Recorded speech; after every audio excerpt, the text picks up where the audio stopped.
Welcome to the Friday edition of Juan's World, and I'm going to continue with Pchum Ben today. Today is Friday the 13th of October, which is the 14th day of Pchum Ben, and the 14th, 15th and 16th days of Pchum Ben are public holidays in Cambodia, although this year, because the last day is a Sunday, the public holiday extends to Monday. So like Friday, Saturday and Monday are holidays here.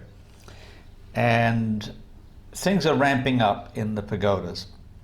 And I thought like today would be a really good day to go to one of my favorite pagodas, Wat Pchum, which is not very far from where I used to live and more or less cheek by jowl with the palace. But when I got on my bicycle and I started riding out, it started spotting with rain. And I thought, oh no, because that's 8 kilometers away. I'm not going to make it if it gets heavier and heavier.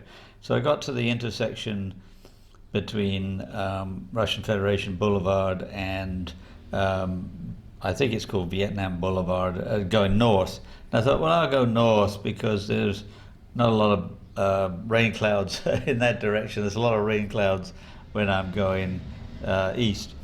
So I headed north, and the thing that was curious to me is that there are just not a lot of pagodas in that area. I had to go about 3 kilometers, maybe a little bit more, until I got to a golden arch, which I always recognize as a sign that there's a pagoda down this way. But I knew, because I'd been here before, this is what Sambrong Andet, and I knew that the pagoda is actually a kilometer away from the main road. But it's an interesting pagoda.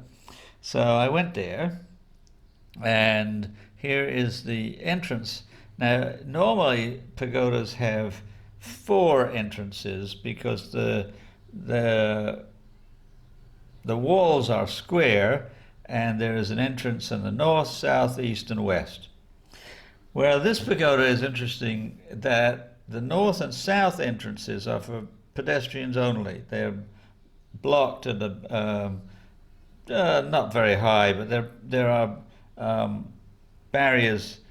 Just you can step over them, but you can't drive a motorbike or a car over them.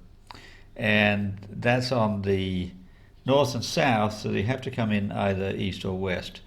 So here is this is the north entrance, and it's a very decorative pagoda. I'll take you in a minute, but let's just get our intros out of the way first.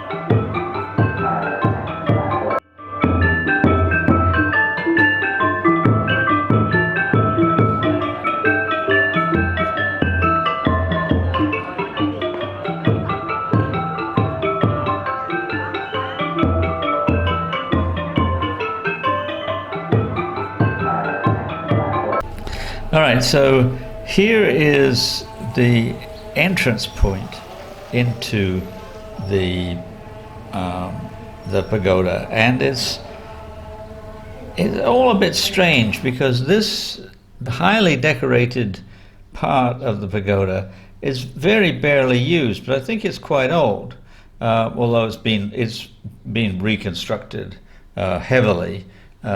People don't really use it. But it's wonderfully decorated. And then you go in, and I went in and I parked my bicycle.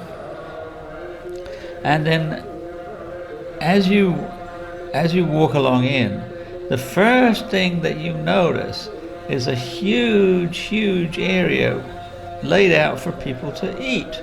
You can see that there aren't a whole lot of people there right now. There's some.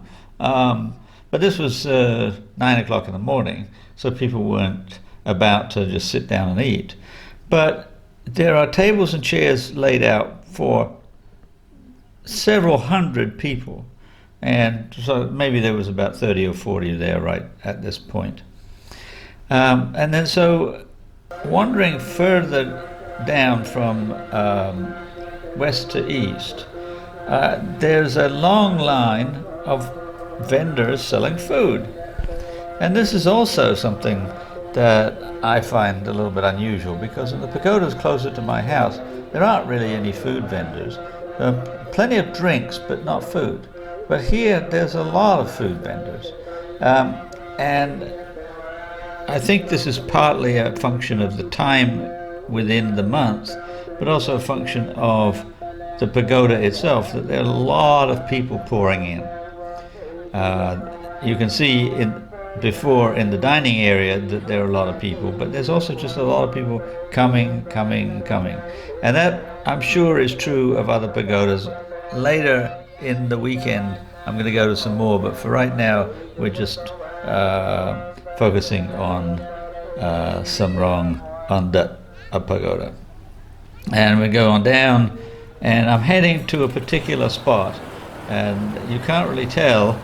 You can see that it has been raining a little bit in the past. It didn't rain once I turned off the highway and headed up north. The rain stopped. It kept going where I was, but it stopped going north, and it didn't start again until I went back south, back to my apartment. It started pouring down as soon as I got close to my apartment.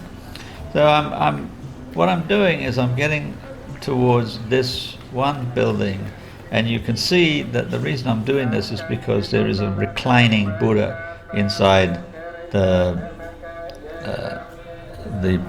pavilion, and typically very large, and not common, but they're noticeable when you find them.